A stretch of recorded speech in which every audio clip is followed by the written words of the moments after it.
अस्सलाम वालेकुम। जी, मेरा नाम मोहम्मद हमाद है और आज की क्लास के अंदर जो है हम एचटीएमएल की लिस्ट को देखेंगे। ठीक है? अच्छा, इस चैप्टर के अंदर जो है 3 जो है पॉइंट्स हैं। एक तो नंबर लिस्ट है, ठीक है? और एक बुलेट्स लिस्ट है और एक डेफिनिशन है लिस्ट्स की। ठीक है? तो हम देख लेते हैं। अच्छा जी, ये कह रहे हैं ऑर्डर्ड लिस्ट होती है, अनऑर्डर्ड लिस्ट होती है और डेफिनेशन लिस्ट होती है। ठीक है? ऑर्डर लिस्ट जो होती है, ये कह रहे हैं कि ये जो है आ सेट ऑफ स्टेप, सही ना? यानी कि ये कह रहे हैं, यानी कि एक स्टेप वाइज जो है ना लिस्ट होती है। ठीक है? और अनऑर्डर्ड जो होती है वो बुलेट पॉइंट्स में होती है। ठीक है ना? अब ये जो होगी ना ऑर्डर, ये 1 2 3 4 5 6 इस तरीके से होगी। और ये जो होगी, ये जो ना बुलेट पॉइंट के अंदर होगी। और definition lists are made up of a set of terms along with the definition of each of those terms। यानी कि वो जो स्पेसिफिक होगी ना, तो ये उस हिसाब से होगी। ये हम आगे चलते हैं तो फिर मैं आपको दिखाऊंगा।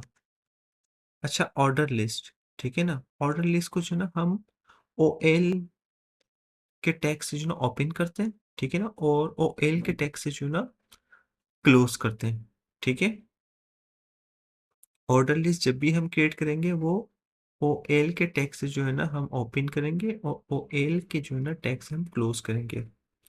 और उसके बाद जो है ना एल आई जो है, हम इसकी एल आई के टैग से जो है ना ओपन करके क्लोज करके हम जितनी भी लिस्ट बनाना चाहे बना सकते हैं। ठीक है? तो ये हमने इसको कॉपी किया और यहाँ हम करेंगे इसे पेस्ट। ठीक है? अच्छा, ये जो है ना हमारी जो अनऑर्डर लिस्ट वगैरह जब हम बनाते हैं, तो ये हमें जो ना जब हम नेव बार जब बनाएंगे ना, तो वहाँ हमें जो ना बड़ी ही काम आएगी ये।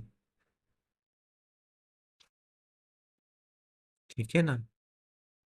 आप सोचोगे यार, ये इसकी जो ये लिस्ट है इसका पता नहीं क्या काम है, ये पता नहीं क्यों बना रहा है। तो ये जब हम ये वैसे तो हम किसी भी चीज़ को लिस्ट पे लाएं तो उसके अंदर जो है ना इसको इस्तेमाल करते हैं। ठीक है ना? अब हम कुछ भी बना रहे हैं वेबसाइट के अंदर, हमें लिस्ट के हिसाब से चाहिए तो वहाँ जो है ना इसका काम होता है लिस्ट का। अच्छा, अब हम जो है जब हम वेबसाइट क्रिएट करेंगे, हम इंशाल्लाह बनाएंगे, तो उसके अंदर हम नेव बार जब बनाएंगे तो उसके अंदर जो ना ये इसका लिस्ट का काम होगा। ठीक है ना?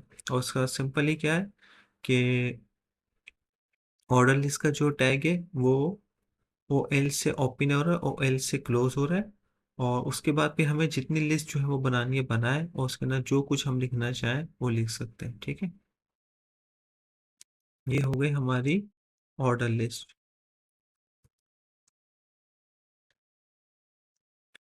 अब है हमारी अनऑर्डर लिस्ट। ठीक है ना? अच्छा, अनऑर्डर लिस्ट जो होगी ना वो हमेशा जो है यूएल से जो है ना क्रिएट होगी। ठीक है? Unordered list. और सेम वही है कि उसके बाद जो है जब हम इसको ओपन कर दें क्लोज कर दें, उसके बाद जो है हम उसको एल आई से जितनी उसके अंदर जो है ना हम आइटम डालना चाहें डाल सकते हैं। ये ठीक है?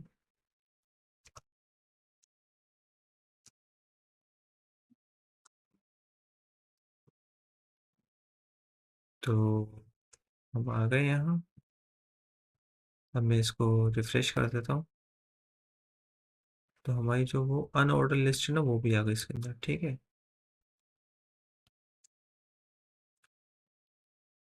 अच्छा,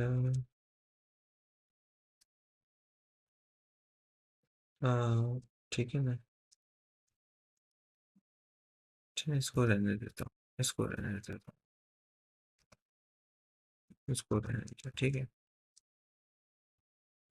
अच्छा, ये तो हमारी हो गई अनऑर्डर लिस्ट। ठीक है? अब ये है डेफिनेशन लिस्ट, ठीक है ना। डेफिनेशन लिस्ट जो है वो D1 से जो है ना हम क्रिएट करते हैं। वैसे इसका काम बहुत ही कम होता है, पर ये के काम आती है, ठीक है ना। ठीक है, डेफिनेशन लिस्ट जो है वो क्रिएटेड होती है D1 से, ठीक है ना। D1 का टैग ओपन होगा, D1 का टैग जो है क्लोज होगा। फिर उसके अंदर हमने जो है, जो हेडिंग हमने अगर लेनी है तो उसको जो है हम DT से ले लेंगे, ठीक है। और DD जो है वो समझ ले जो भी उसके ना कंटेन होगा, उसकी डेफिनेशन जो भी कुछ होगा, जो कंटेंट उसके अंदर जो कुछ लिखा जाएगा वो उस DD के अंदर लिखा जाएगा। आप इसको सिंपली ऐसे लिखें। सपोज मैं जो है एक CV बना रहा हूँ, ठीक है ना। मैं CV बना रहा हूँ तो उसके अंदर अब मुझे जो है लिखना है अपने बारे में। जैसे सपोज लिखना है, मैं लिखना चाह रहा हूँ, ऑब्जेक्टिव लिखना चाह रहा हूँ, ठीक है ना। तो मैंने क्या किया, मैंने जो ना ये DT का मैंने जो ना वो बना लिया D1 का, ठीक है ना। मैंने जो टैग ओपन करके क्लोज कर दिया, उसके बाद मैंने DT से हेडिंग डाल दी, ठीक है ना। मैंने अपने जो है वो सपोज अपनी वो क्या कहते हैं, मैंने अपनी एजुकेशन लिख दी, ठीक है ना। उसके बाद मैंने DT के साथ जो है ना उसके अंदर बता दिया कि भाई मैंने जो है MBA, ठीक है, DT के अंदर लिख दिया मैंने। और उसके बाद मैंने कराची यूनिवर्सिटी से किया है, जिस सन में किया है वो मैंने जो है DT में लिख दिया। इस तरीके से मेरे जितनी भी एजुकेशन मैंने ग्रेजुएट किया है, ठीक है ना। उसके बाद फिर इंटर, फिर मैट्रिक, तो उस तरीके से इसमें आ जाएगा। सिंपल ही मैंने आपको इस तरीके से समझा दिया, इससे आसान तरीका मेरे पास नहीं है। तो D1 का जो टैग होगा वो समझ लें हमारा डेफिनेशन क्रिएटेड के लिए होगा, ठीक है ना। ये हमने जो D1 के टैग के अंदर जो है ये हमारा आ जाएगा DT और DD। अच्छा, DT क्या होगा, जैसे मैंने आपको बताया कि मेरी एजुकेशन, ठीक है ना, CV के अंदर एजुकेशन मैंने लिखा तो वो DT के अंदर आ गया, ठीक है। अब उसकी जो डिटेल होगी वो मेरी जो है इसके अंदर आ जाएगी DT के अंदर। Simple is date. अच्छा, अब है नेस्टेड लिस्ट, ठीक है ना। अब नेस्टेड लिस्ट क्या है, नेस्टेड लिस्ट है लिस्ट के अंदर लिस्ट। अच्छा, ये जो है थोड़ा हम यहाँ देख लेते हैं, ठीक है ना। नेस्टेड लिस्ट को जो है ना हम यहाँ देख लेते हैं, ठीक है। ये मैंने जो है टैग ओपन किया UL का, और मैंने UL का टैग क्लोज किया,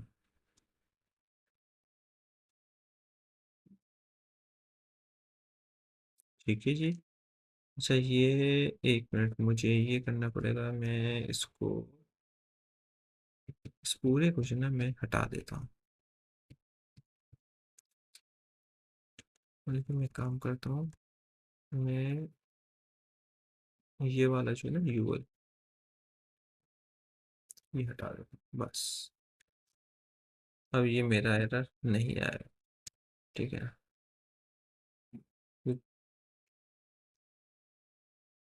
ठीक है। अच्छा, अब मैंने क्या किया, मैंने ये किया, मैंने इसके अंदर LI की एक लिस्ट बनाई, ठीक है। लिस्ट के अंदर लिस्ट चाहिए, नेस्टेड लिस्ट है। लिस्ट के अंदर लिस्ट चाहिए, ये है नेस्टेड लिस्ट, ठीक है। तो मैंने क्या किया, मैंने ये किया कि मैंने इसके अंदर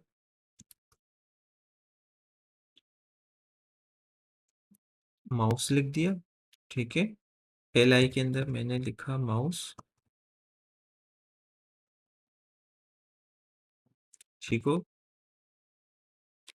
उसके बाद मैंने क्या किया, उसके बाद मैंने ये किया कि मैंने एक और लिस्ट बनाई, ठीक है। ये वाली लिस्ट जो है मेरी क्लोज हो गई, ठीक है ना। ये मैंने यहाँ पे एक और लिस्ट बनाई, LI करा, मैंने इंटर मारा, मेरी लिस्ट बन गई। अच्छा, नेस्टेड लिस्ट मैंने कैसे करी, मैंने उसके अंदर एक और यूएल बना दिया, ठीक है। और इसके अंदर जो है मैंने अपनी पूरी की पूरी जो है एक लिस्ट बना दी, ये वाली नेस्टेड लिस्ट इस तरीके से बनती है, ठीक है ना। ये हमारे अक्सर काम आती है।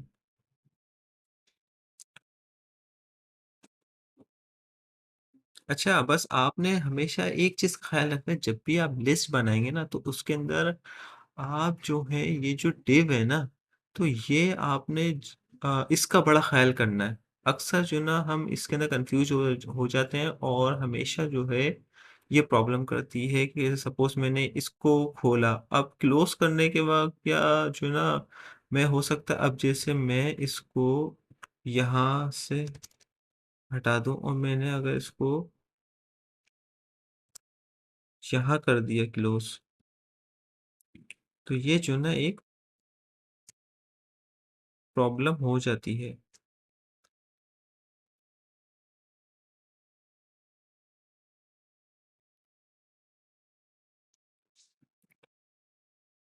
ये एक प्रॉब्लम हो जाती है, या मैंने इसे कहीं और कर दिया तो ये एरर दे देगा। जैसे मैं यहाँ आया, मैंने इसको ये, एक मिनट, यू एल, ठीक है। क्या होगा, यकीनन रिजल्ट में कुछ ना कुछ मसला देखा, ये इस तरह का इशू आता है। हमने जब भी जो डिफ ओपन करनी है, तो हमने बड़े ही ध्यान से जो है फिर वो डिफ क्लोज भी करनी है। तो इस चीज़ को हमने बड़ा ध्यान से करना पड़ता है, वरना अक्सर जो है ना इसके अंदर इशू आते हैं। तो हमारा आज का लिस्ट का जो टॉपिक है वो कंप्लीट हुआ। इंशाल्लाह मिलते हैं नेक्स्ट लेक्चर में। खुदा हाफिज।